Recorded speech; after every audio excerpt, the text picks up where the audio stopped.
Hello guys, this is Rob Akers taking the Paul McWhorter's Pico W Class. This is the heat and humidity sensor with an LCD display and button to to switch the different temperature formats.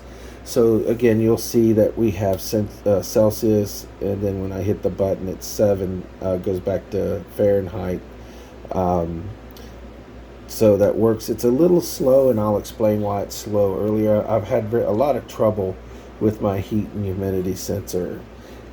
This time, I ended up having to put a lot more time between the reads because it kept timing out.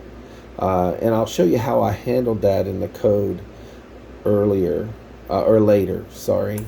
Um, again, I love the comments on the code. Uh, there's some really good people on this class, and I don't want to underperform, but sometimes having that those expert people like we have, you try to you end up overthinking a solution. And again, the comments are very valuable.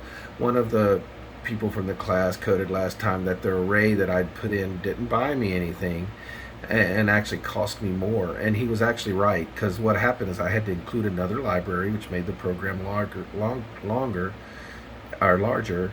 And then for a Pico W, that space is very critical. So keeping a small program is critical. So anyhow, it was a waste. So I listened, and basically now I have two variables for basically the Celsius and the Fahrenheit. The other thing that I did different from the other programs is that on the LCD display, these items are constant. They don't need to be printed every time. And I noticed a lot of people on their homework lessons didn't like the blink between, and that blink is because the LCD is clearing the whole panel and writing out a clear, and then even though it's really fast, you still sometimes can see that blink between printing. So the other thing I did, and here's what I had to do because the sensor was being flaky, is this code right here. What I did there is I needed to make sure I got a good read from the temperature and humidity sensor. And what I did is I added a try and accept and a continue.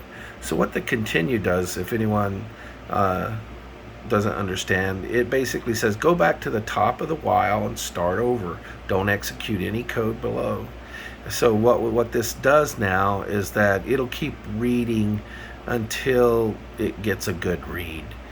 And that's why I'm seeing the slowness. I didn't have this problem last time. I don't know why now all of a sudden I'm having the problem. But again, that's the code that fixed it.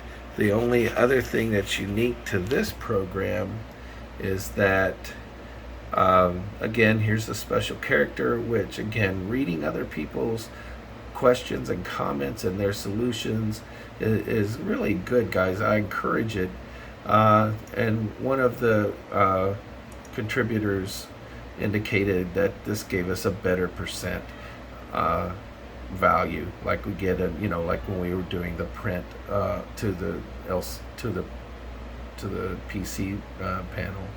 And again, here's the writes, and again you have columns and then you have rows, and then so all I did was replace the two things each time, and then there's the sleep. And then so this code's posted on GitHub, and it's available. Like I said, if there's anything of value someone would like to use, they're more than welcome.